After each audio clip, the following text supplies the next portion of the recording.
Within recent months, the Atomic Energy Commission and the Department of Defense have conducted important tests of an experimental device based on the thermonuclear principle, leading to the development of a very large-yield weapon. In addition, a proof test was made of a large-yield fission weapon. These constituted Operation Ivy. The report of these accomplishments is about to be presented in film form. We will show you new techniques and new scientific developments. We will minimize the portrayal of normal military service support, since you are familiar with this aspect of test operations. As commander of Joint Task Force 132, I invite you to observe Operation Ivy, carried out on our Pacific Proving Ground, Aniwetok Atoll.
No.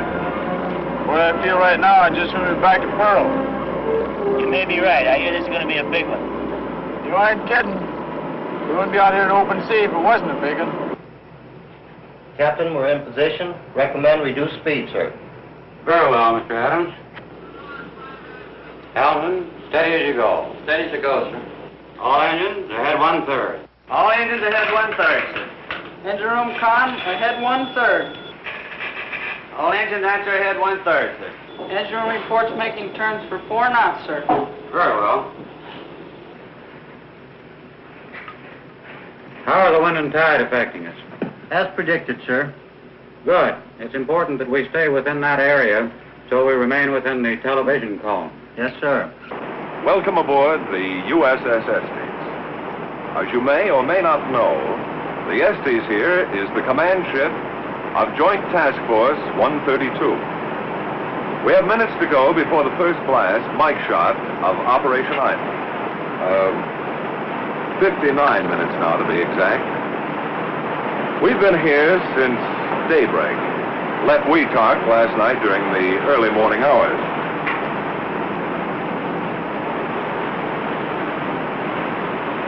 Now, as you can imagine, feeling is running pretty high about now, and there's reason for it. If everything goes according to plan, we'll soon see the largest explosion ever set off on the face of the Earth. That is, the largest that we know of.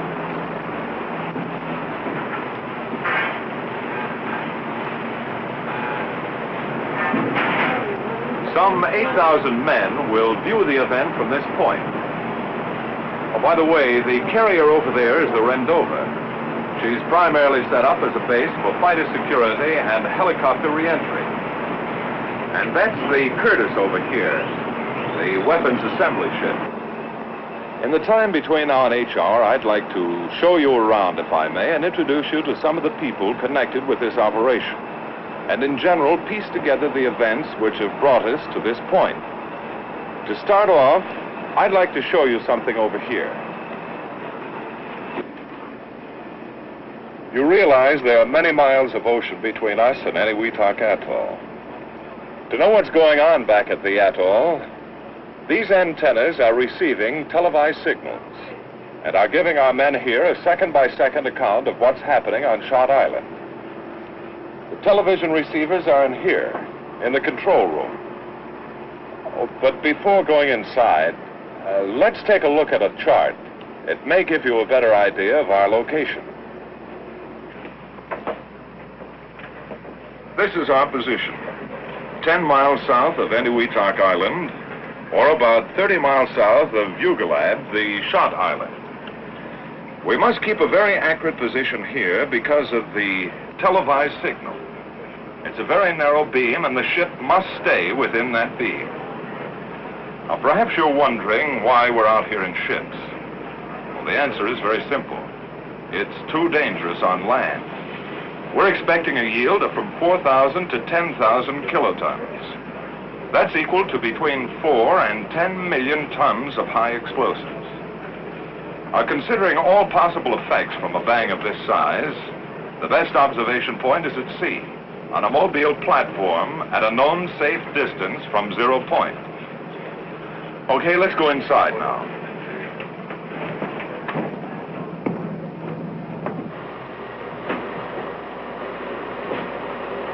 Well, this is it. This is the control room. I'd like to have you meet Mr. Stan Burris, the commander of the Scientific Task Group. Oh, Stan, I wonder if you could tell us something about the operations that go on in this room. Sure, I'd be glad to. The screens you see in front of you enable us to monitor the timing and firing system and the cryogenic system. The lights indicate that the timing signals are functioning properly. The dials, this collection of dials, indicates that the liquid deuterium is in the proper state for firing. If you will look close, you will see that it is now 55 minutes before H hour. As time clicks off, more and more lights come into operation. This is the 1 minute light, 30 second, 15, 5, 1 through firing. Since this is a thermonuclear test, we are using a type of hydrogen in a liquid state. It is necessary to keep a close check on the condition of this fuel. The hydrogen is not in the proper state or at the proper level. It would have such a marked effect on the results that there is no point in continuing the experiment, in which case we would postpone the shot. Is there any chance of that so far, Bob? No, there isn't, Stan. The cryogenic system has been operating perfectly for several days, and we're not particularly worried now. That's fine. I have here a layout you may be interested in. This diagram will give you a general idea of the whole setup. Data from the sequence timer is piped over to a display panel. Likewise, cryogenics data is piped over to this display panel. This kind of display panel is new to atomic test work because of the large number of remote control and metering problems encountered in this operation. For one thing, the master timing and metering apparatus is located next door to the shot cab, rather than being placed some 20 miles away on Parry Island, as is usually done. This close view is possible, of course, because the lens of a television camera, rather than human eyes, is watching events.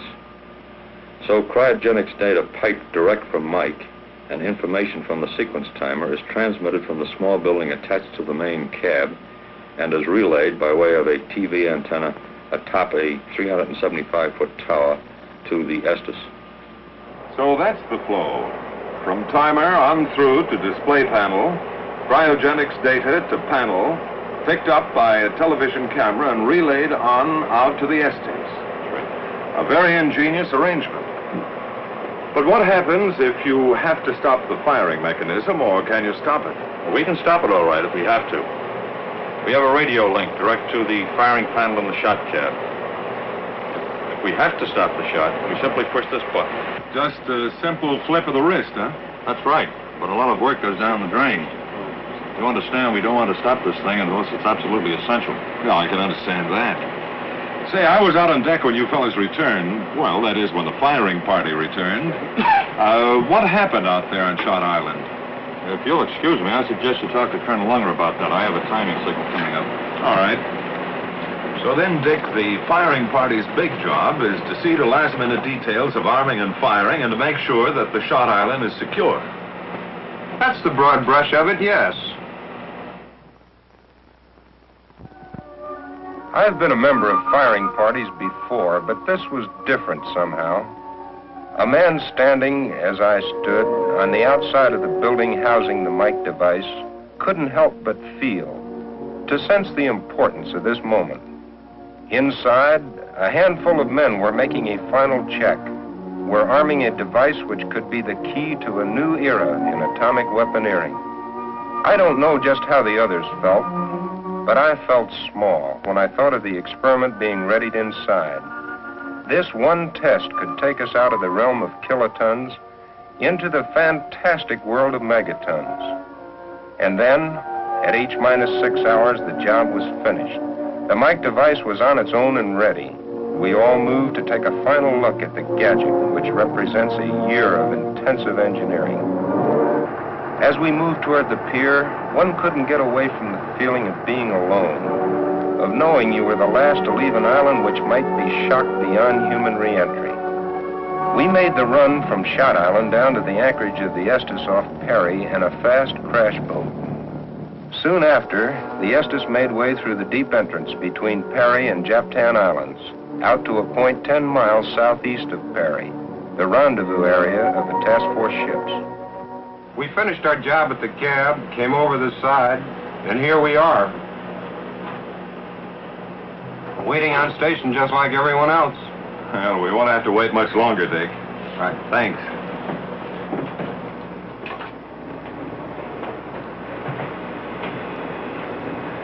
Well, that's part of the story. A small part, actually, of this whole ball of wax. An operation like Ivy has many facets, some large, some small. Behind the present activities on this ship, behind what went on at the atoll itself, whatever preparations had to be made in the States, is the broader story of policy, philosophy, of planning. Now, this deeper story, the background, so to speak, has its roots entwined in the broad international picture, in the larger aspects of the atomic weapons development program, in complex scientific conclusions. Not long ago at Los Alamos, I was talking to Dr. Alvin C. Graves, head of the test division there. He's on board now in Flag Plot as the scientific deputy to the task force commander. He's one of the men who can tell us about the thinking behind this operation. And we're not really sure of what progress the Russians have made in this business of nuclear research. And so the only safe assumption to make is that they're interested in producing a fission bomb and to use it as some sort of trigger mechanism for a hydrogen bomb. It's obvious we don't want them to have a hydrogen bomb before we do. And so time is urgent. Time is the thing we have to beat. Dr. Graves, the historical side of this operation is particularly important. I wonder if you'd mind speaking right to our camera. Not at all. First, let's go over this business of the hydrogen bomb. Why use hydrogen? Hydrogen permits us to have an inexhaustible source of energy. It's plentiful. We don't have to worry about the critical mass limitation. Second, we can get hydrogen very cheaply. If we can use deuterium, we can distill it from ordinary seawater. We're floating on it right now. That's very interesting, Doctor. But what is deuterium? I was coming to that. First, let's consider ordinary hydrogen, such as is used commercially. An atom of this kind of hydrogen has the simplest nucleus known. It has one proton. But hydrogen exists in two other isotopic forms. Deuterium, which has a neutron in addition to the proton, and tritium, which has two neutrons and one proton. Ordinary hydrogen is not considered a good bomb fuel. And tritium, because of its expense and rarity, can only be used in limited quantities. Well, that's part of the background of Ivy leading up to the present. In 1 minute, it will be H minus 45 minutes. H minus 45 minutes. Silent deck for a bit. All right, fine, Doctor. Beginning to get light. Quite a bit. Hi, Jerry. Worried about Mike? Well, it's too late to worry about that now. The Shot Island is about over there? That's right. It's generally north and west of us. For the past half hour, the ship has been headed directly toward the Shot Island, and will continue to do so until shot time. You know, there's one thing I can't quite put together. That's this business of success or failure. I've heard there's a 50% chance of its failing. Now, this low margin of success wasn't true on the other shots, was it? No, it wasn't. Let me try out the Admiral's chair. Sure.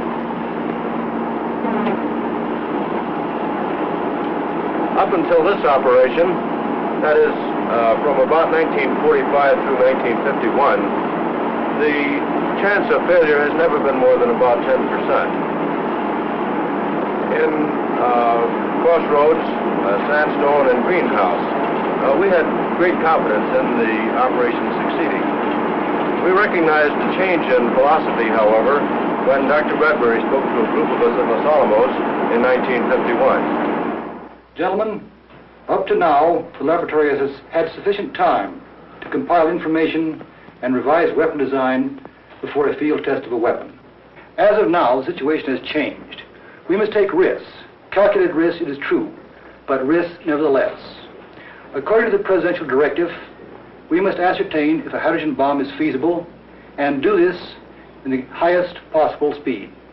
We must ascertain if such a bomb is feasible, if we can, in 1952. Here is what I think we must do. We must set up a special staff under Dr. Marshall Holloway, reporting directly to my office. He will receive from the theoretical division the theoretical designs of such a system, have them fabricated and shipped to Enowetok. There, they'll be taken by Dr. Graves and J Division and tested. It must be recognized that we're taking great chances, a great gamble, but a gamble, while there's a possibility of failure, nevertheless there's a possibility of great gains. Enowetok will become our theoretical laboratory rather than a proving ground. And that's the way it is today. We're taking a gamble. I see that now. But then the uneasy state of the world puts everything on a gambling basis, I guess. Yes, but not as much of a gamble as you might think. Take that man over there. He and his company have put a great deal of thought into the engineering and design of Mike. Well, see you later. So long, Doctor, and thanks a lot. I couldn't help coming back to the control room for another look. They tell me everything's going along without a hitch. I've been taking a closer look at the cryogenic screens there. You know, there's a lot to this low temperature work. In a good many respects, it's the most outstanding problem of the entire operation. And as soon as Bob Gibney can break away, we'll talk about some of these problems. But this I know. A lot of heads have been scratched trying to figure out some way to work with various gases which have to be brought down to a liquid state. Oh, Bob, I've been browsing through this subject of low-temperature physics. That's quite a subject. It sure is. The general problems connected with very low-temperature operation had been met on the George shot of Greenhouse. The amount of thermonuclear fuel required for Mike's shot is considerable. Do you remember the buildings in the south end of Perry, near the airstrip? Yes, I do, Bob. Well, that's the liquefaction plant. The original plant was established during Greenhouse. Because of the difficulties in transporting, the decision was made to produce liquid hydrogen at Enowetok rather than in the States. But for Ivy, it had to be expanded considerably. The capacity of the original hydrogen plant was doubled for the production of liquid deuterium, and a new plant was built for the production of hydrogen with a capacity 4 times the old Greenhouse model. The small nitrogen plant was expanded 8 times its original size. For Operation Ivy, the Perry Island plant operated continuously for 3 months to produce the necessary low-temperature liquids needed in the experiment. But of course, you don't put a material so difficult to make and so difficult to keep in milk bottles.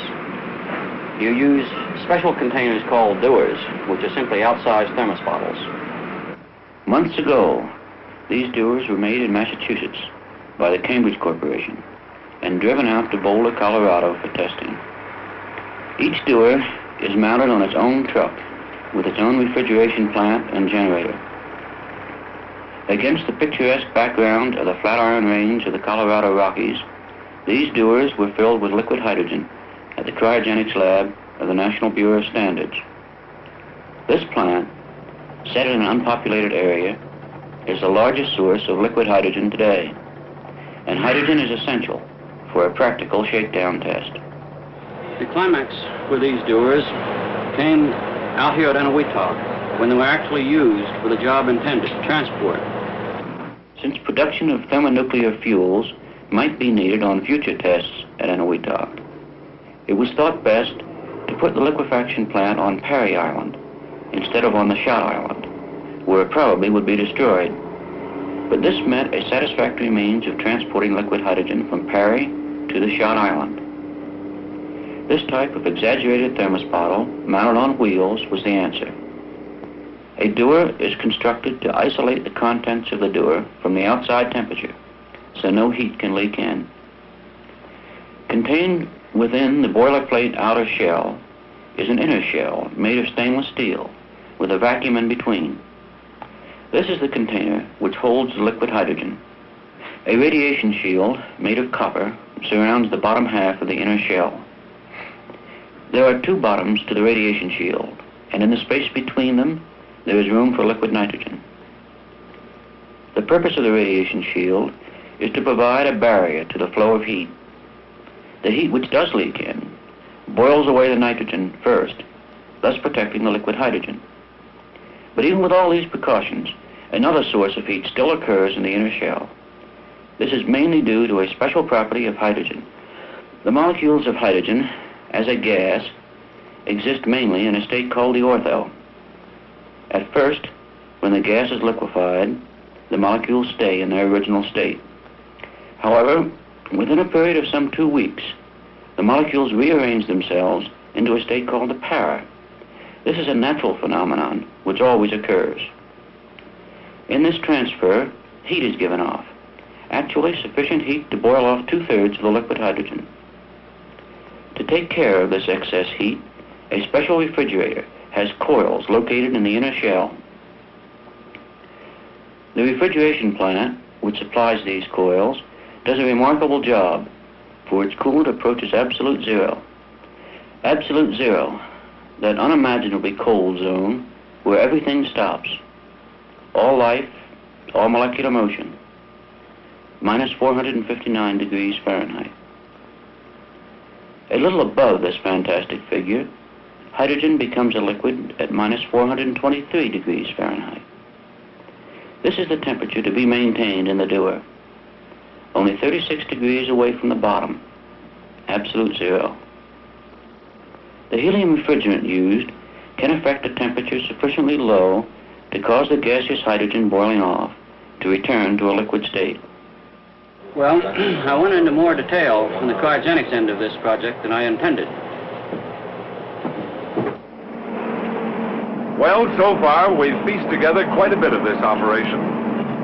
I don't believe you have ever had a good look at our key test islands. The test islands for Mike are located at the top, or the northern sector, of Eniwetok Atoll, some 25 miles from Perry and Eniwetok, the two base islands of this atoll proving grounds. There are 3 main islands making up the test site. These are Alujilab, Teeter, and Bogan. Early in the game, these islands were linked together by causeways.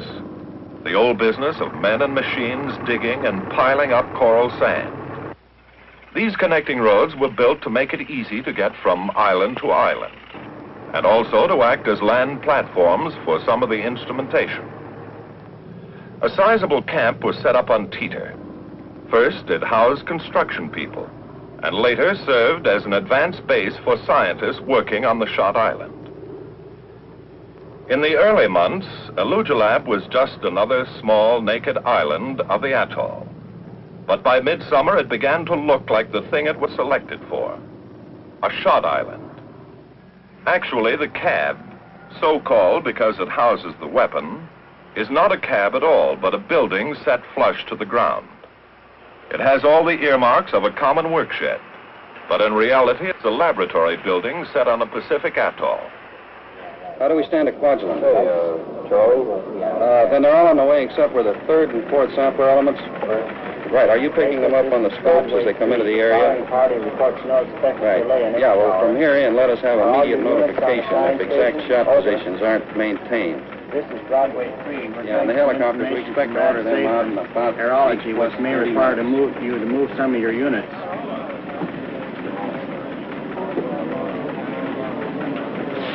This, as you have probably gathered, is joint operations. All atomic test operations in the Pacific so far have been run under a joint task force kind of setup. Operation Ivy is using the same organizational structure as greenhouse 4 task groups: scientific, Army, Navy, and Air Force. Members of these groups are here now, sifting and coordinating the many details of this joint operation and passing key information topsides to the command level. The Army is... Broadway 2, 4 Cape Cod has radar contact skunk. The Army is the executive agent on this operation, just as the Air Force was on Greenhouse and the Navy on Crossroads before that. Well, Colonel, Weather, this is J3. Let me have your latest recon plane VHF report. Over. Will go. Out. I've been talking about task force organization. Wish you would add something to help clarify this business of executive agent. Yes, I'll be glad to. First of all, we are organized along very simple, conventional lines. I believe I have a chart which explains it better. The Joint Chiefs of Staff and the Atomic Energy Commission on this level coordinate on the instructions that are to be issued to the task force commander. The Joint Chiefs of Staff control the operation through the executive agent, the Chief of Staff of the Army. The task force commander has operational control of the Air Force, Navy, Army, and scientific task groups. Now, when we were in the United States, the Atomic Energy Commission maintained a control over the scientific personnel at Los Alamos Scientific Laboratory. However, for the operational phase, the Commission appointed General Clarkson as its special representative, and in this way, he controls the entire operation. I get the picture, Colonel. Okay, attention, you take this one. What do you feel are the unusual aspects of your operation? Well, we like to believe that Ivy is a milestone in atomic development. I believe that in many ways Ivy is another trinity, the beginning of something, and we hope the beginning of the H-bomb era. You know, it's been exactly this thought that General Clarkson has had in being so insistent that the task force support elements be emphasized. The fact that all of us must support the scientific people who are doing such important work. I would say that this is the keynote of the operation. Excuse me. While we're here in joint operations, it's a good time to think for a moment of the work of the military task groups. Take the Army, for example. This support group, commanded by Colonel George E. Burritt, provides a variety of services which make it possible to conduct an atomic test such as Ivy at a proving ground outside the continental limits of the United States.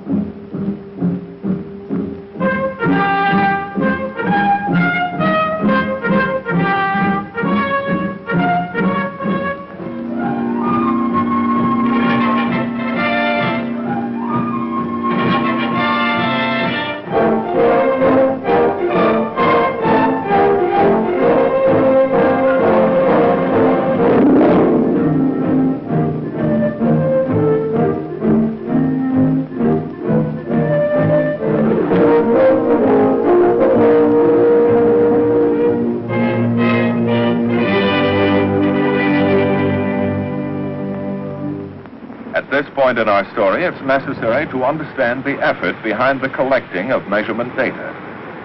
For what good is a test unless we can learn, can profit from the experience? Highly specialized, sometimes costly instruments help scientists bring home this vital data. An outstanding example of such specialization is the use of a helium atmosphere box by the Naval Research Laboratory.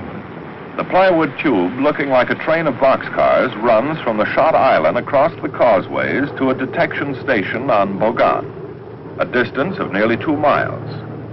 Inside the box, the helium is contained in 200-foot polyethylene balloons. some 45 balloons being required to fill the plywood tube.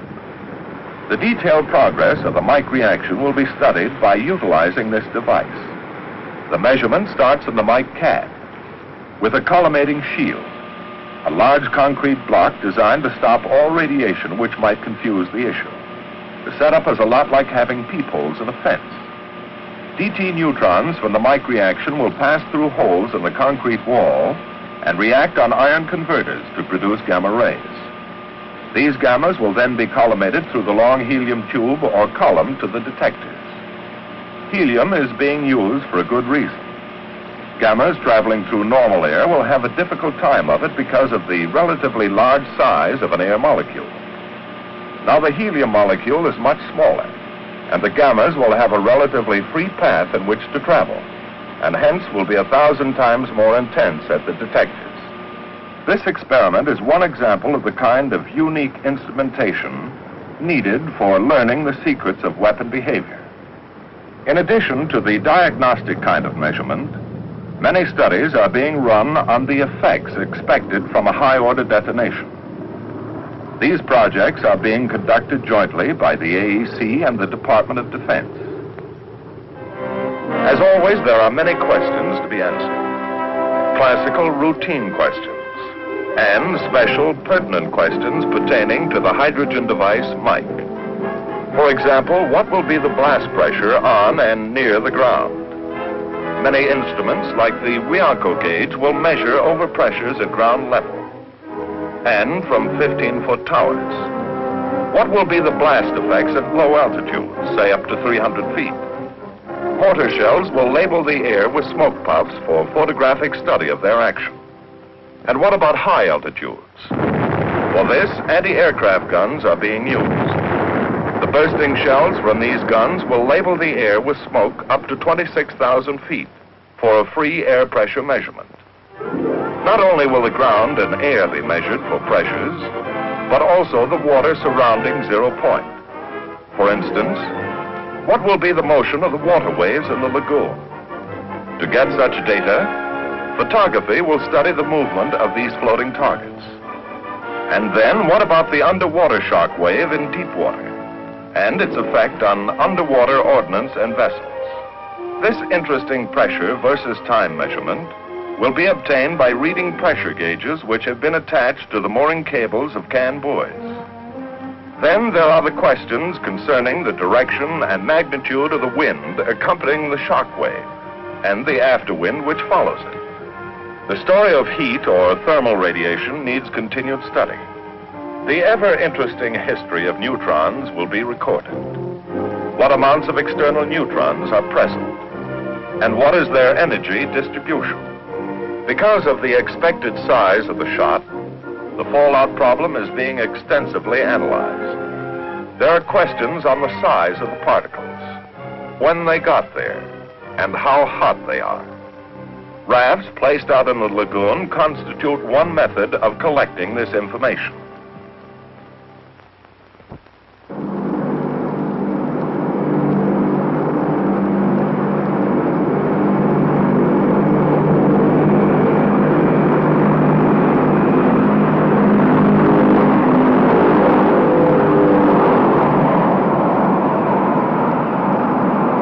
For a more realistic kind of evidence, a B-36 and a B-47 will be in the air to find out the effect of blast and heat on delivery aircraft.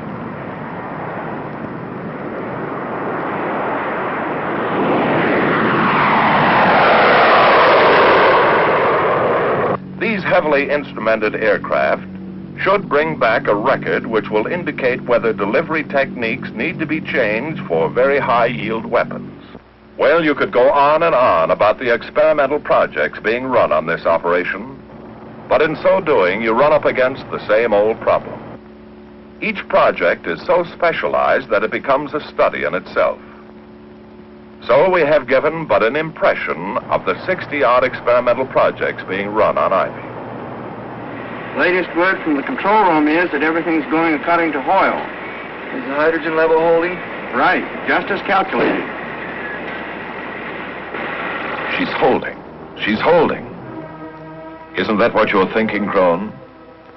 It wasn't too long ago, 50 days to be exact, when you stood on the beach and watched Mike arrive in crates. A thing then dismembered, a sleeping giant, a robot taken apart for the long trip across 4,500 miles of lonely ocean. And then it was home. Here in a building more like a laboratory than a workshop, it would be assembled for the last time. As you looked at the mass of crates and boxes, you couldn't help but wonder, could you, whether there would be time to make order out of this chaos. When you remember back, items moved into place like notations in a diary. Yes, for you, Crone, the days of preparation fly in kaleidoscopic fashion across your mind. Days now in the past, just as Mike itself will soon be in the past. 3, 2, 1, act. H minus 5 minutes. H minus 5 minutes. The shock wave will not arrive for several minutes after 0 time. Keep firm footing until after the wave passes. Our latest obtained wind sounding. You've been here before, flag plot. Shows distinctly. That's General Clarkson, the task force commander, and General Walk, chief of staff. The scientific deputy, Dr. Graves, you've already met.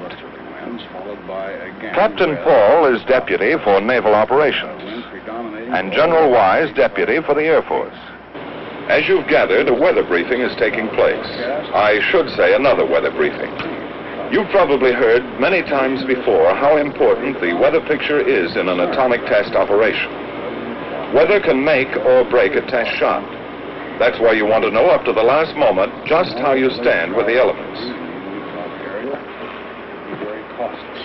The problem this time is especially acute because this entire area of the Pacific is subject to radiological fallout. And this area is inhabited by some 20,000 people. Plus, of course, the ships of this task force. That's why the RadSafe officer works hand in glove with the weather officer. Oh, by the way, to help you understand this problem, these weathermen are covering an area larger than the United States with 10 weather aircraft and 11 fixed weather stations. To put it mildly, that's quite a territory to cover. Let's listen in, shall we? This is a plot of the latest winds received from Inuitak, showing that in the lower levels to 20,000 feet, we have a typical trade situation, followed by southerlies aloft, by westerlies above that, which extend clear up to 85,000 feet. This is just about as good as we can expect. This picture, in addition to the total weather consideration, indicates that all of the weather factors are favorable for our scheduled event. That's all I have, sir. Any chance of showers? Not within the next 48 hours over the entire marshals. How about cloud cover? A few cumulus move in, but if we go off on schedule, nothing to bother the operation. Are you satisfied from the radiological standpoint, Commander Manor? Yes, sir. The situation is ideal since the entire fallout pattern is to the north of the inhabited islands.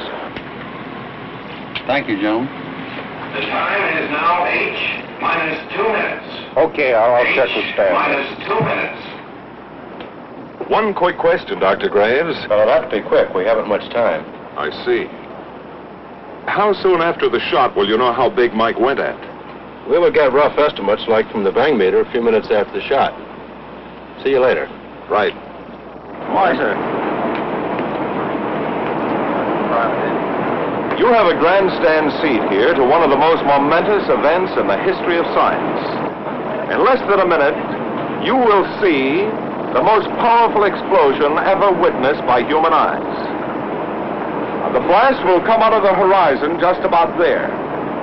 And this is the significance of the moment. This is the first full-scale test of a hydrogen device. If the reaction goes, we're in the thermonuclear era. For the sake of all of us, and for the sake of our country, I know that you join me in wishing this expedition well. It is now 30 seconds to 0 time. Put on goggles or turn away. Do not remove goggles or face burst until 10 seconds after the first light.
cloud is still rising.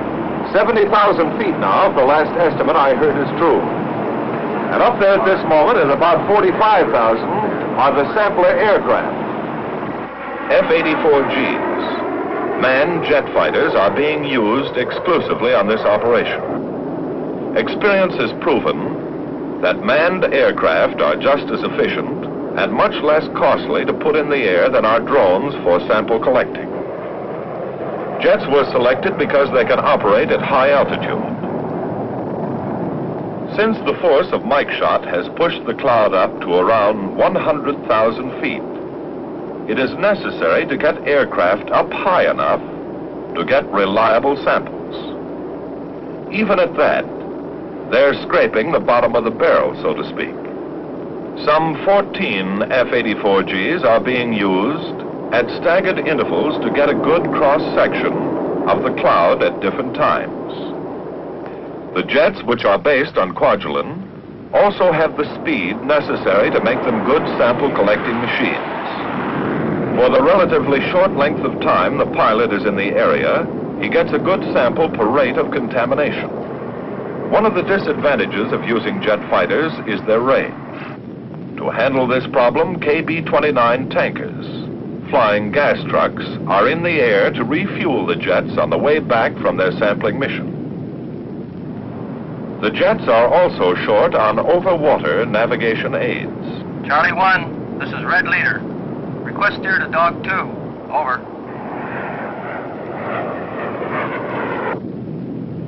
Red Leader, this is Charlie 1. Steer 310. A B-29 control aircraft gives the samplers headings and rendezvous points and generally orientates them in this remote region of the Pacific. The control aircraft is fully equipped with radar and communications, and in essence performs all the functions normally thought of as being controlled from a ground air operations center. A B-36 is also in the air as another kind of control ship, like a football coach running the game from the sidelines. A scientific controller watches the formation of the cloud and directs the samplers in for their runs. When a sampler aircraft has obtained its allotment of contamination, it has done its job and returns to Kwaj. That's part of the air story going on right now. Other aircraft are getting ready to track the cloud and also to collect samples for long-range detection studies. Dr. Graves? Well? Yeah. Do you know the yield on Mike yet? I'm just going to find out now. Come along. The bang meter records are in. The dots indicate the time in milliseconds. Well, what's the verdict, Herb? About 12 megatons, Al. Nice going. What this tremendous blast did to the atoll, nobody knows. Re-entry parties are leaving the Rendova now by helicopter. The Navy Task Group, commanded by Rear Admiral Wilkins, has the problem of providing the means to re-enter shortly after the blast to get exposed film, samples, and other scientific data. Since no land mass is available, the problem is complicated. Re-entry must be from a ship. Further, fallout will be very high, starting at about M plus 1 hour. Helicopters must get in quickly and get out again before that hour is up.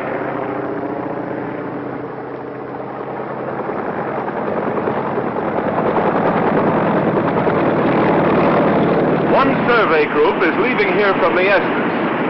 I can't go along, but you can, and see for yourselves through the eyes of the camera what has happened back on the atoll.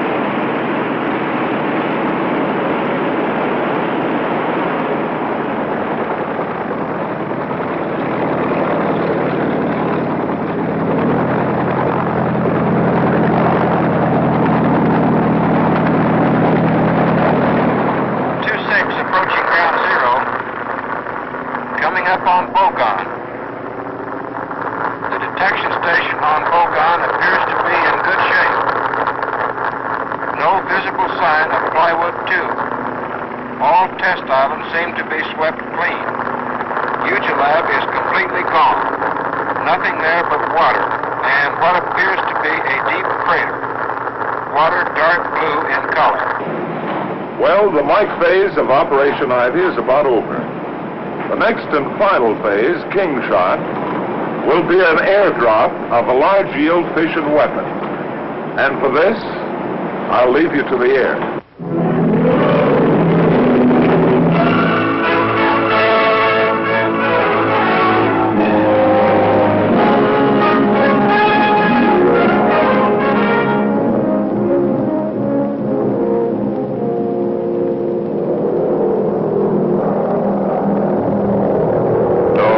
Destiny Control, leveling out at 8,500 feet for IFI.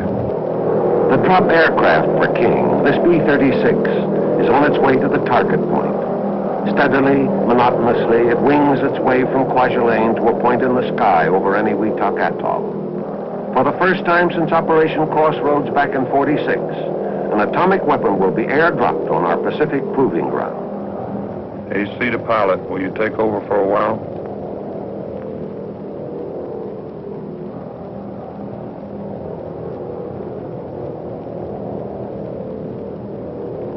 And you, Colonel, what are you thinking as you relax for a moment from the controls of this strategic bomber?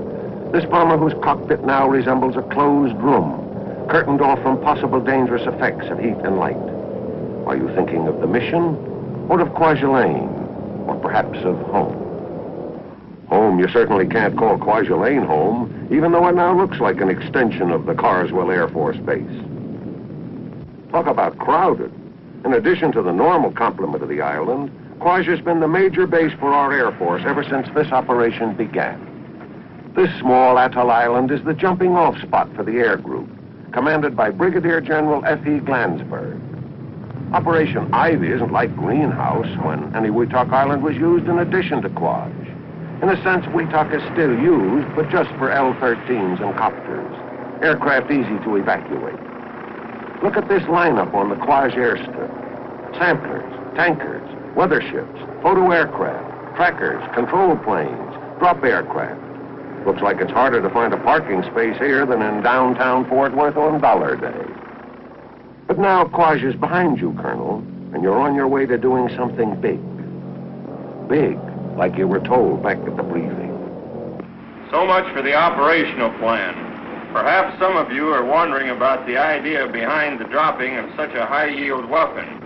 General Glansberg has a few words he'd like to say to you on this subject.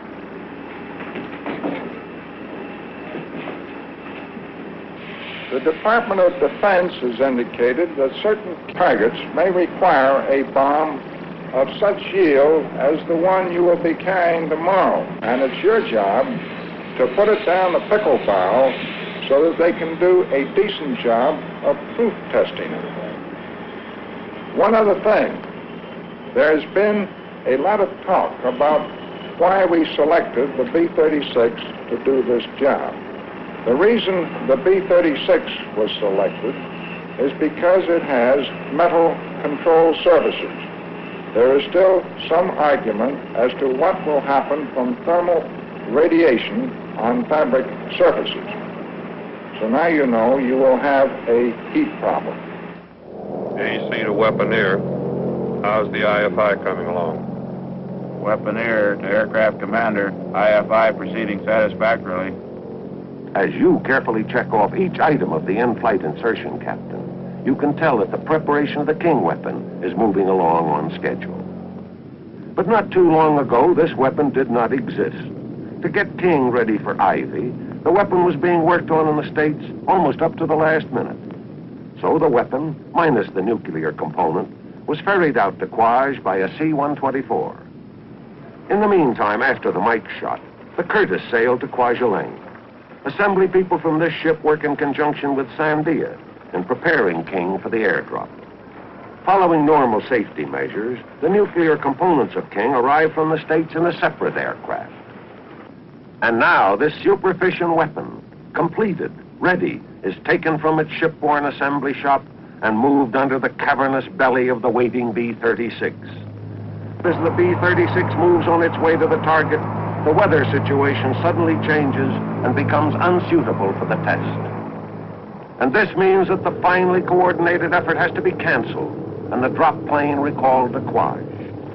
For 72 hours, the King phase of Operation Ivy waits on weather.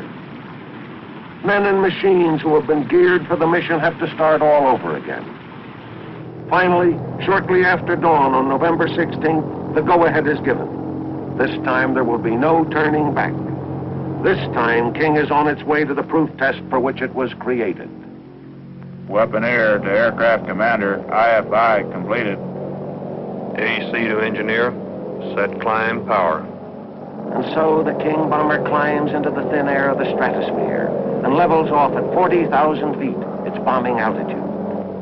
Here the radar operator, or bombardier if you will, guides the aircraft to that four-dimensional yet imaginary spot so necessary for pinpoint accuracy. Radar to AC, approaching target area. The radar operator positions the aircraft in space with a movement of his hand, continuously running a cross-check between the radar bomb sight and the visual system, back and forth, first peering into one scope and then into the other. During these critical moments, the vital facts flit across his mind. Ground zero, 1,900 feet to the north of Runnet on the Coral Shelf. Height of burst, 1,500 feet. Allowable margin of error from ground zero, less than 500 feet.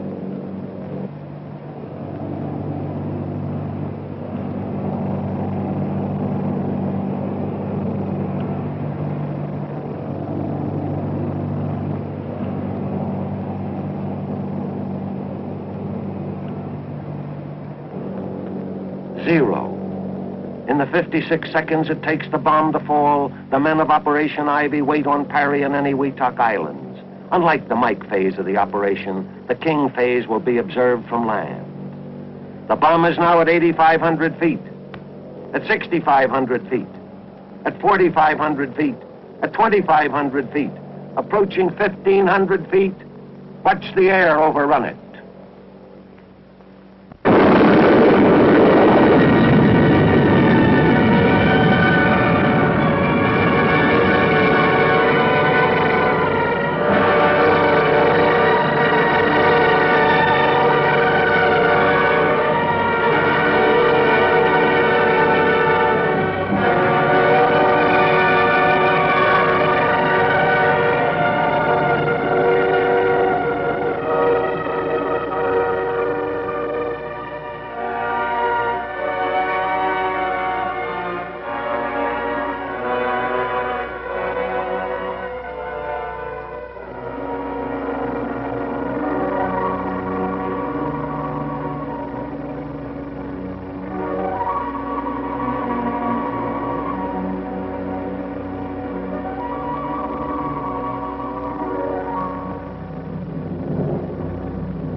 What about Mike? Let us now go back and examine the evidence and point up the statistical highlights of that device. Remember those final last seconds? 5, 4, 3, 2, 1, T0.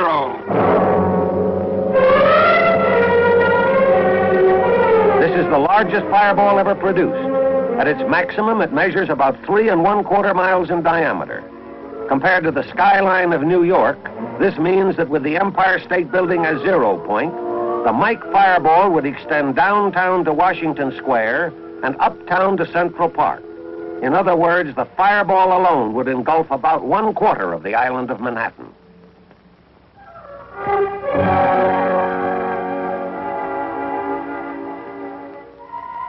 The tremendous upsurge of air from the detonation rapidly pushes up the Mike cloud. Again, nothing of this height and width has ever before been witnessed. If the picture is stopped at this point in the cloud's growth, the height of the cloud is approximately 40,000 feet. This means that 32 Empire State Buildings at 1,250 feet per building could be piled one on top the other before they would attain the cloud's height at this time, roughly 2 minutes after zero. Some 10 minutes later, the cloud approaches its maximum. At this time, the mushroom portion of the cloud has pushed up to around 10 miles and spreads out along the base of the stratosphere to a width of about 100 miles, while the stem itself is pushed upward deep into the stratosphere to a height of about 25 miles. Later figures put the Mike yield at around 10 megatons or 10,000 kilotons. This means there was more energy released in this one shot, roughly 10 times more than in all previous atomic blasts combined, including probably those of Russian origin. Or to put it another way, 4 times more power in this one shot than from all the high explosives dropped by the entire Anglo-American Air Force on Germany and the occupied countries during the last war. The results of this tremendous power can be shown at the atoll. Here is an aerial photo of the test area of the atoll before the blast. And here is the same area after the blast, showing the crater caused by Mike. The outlined island in the center is former Illugelab, the Zero Island. Sections of the islands on either side have been chopped off. The crater is roughly a mile in diameter. When it is illustrated that some 14 Pentagon buildings could be comfortably accommodated in this hole, the size of the Mike crater becomes more real. In profile, the crater gradually slopes down to a maximum depth of some 175 feet, or equivalent to the height of a 17-story building. The lateral destructive effects are the greatest yet observed from a single explosive device.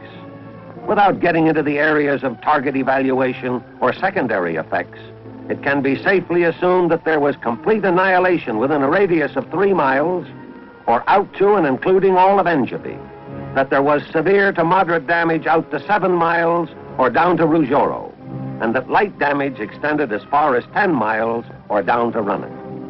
Relating this area of damage to a city like Washington, D.C. would present a picture something like this. With a capital as 0 point, there would be complete annihilation west to Arlington Cemetery, east to the Anacostia River, north to the Soldiers' Home, and south to Bowling Field. Complete annihilation, and that is mentioning merely the primary damage.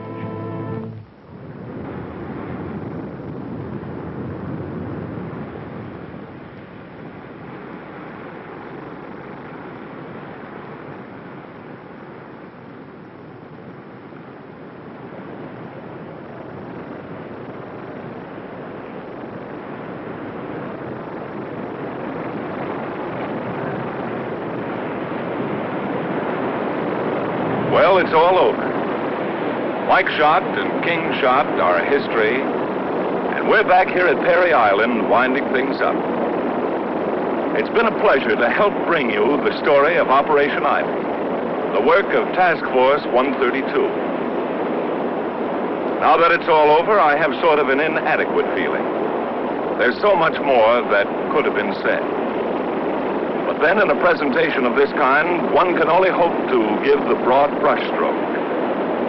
And the men who told you the story, we're only able to pick out a few of the many. You get a feeling, even now, that nothing is really over, that this is a breathing spell, like a lull in battle before the next attack. The feeling is on this island, with the men here. Yes, the coral sands of Eniwetok Atoll have viewed events in the fall of 1952, which less than a year and a half before would have been colossal accomplishments. Today, they are calmly accepted. This is characteristic of the progress being made in the weapons development program. What is new today is old hat tomorrow. And of the day after tomorrow, who knows what these Pacific sands may see?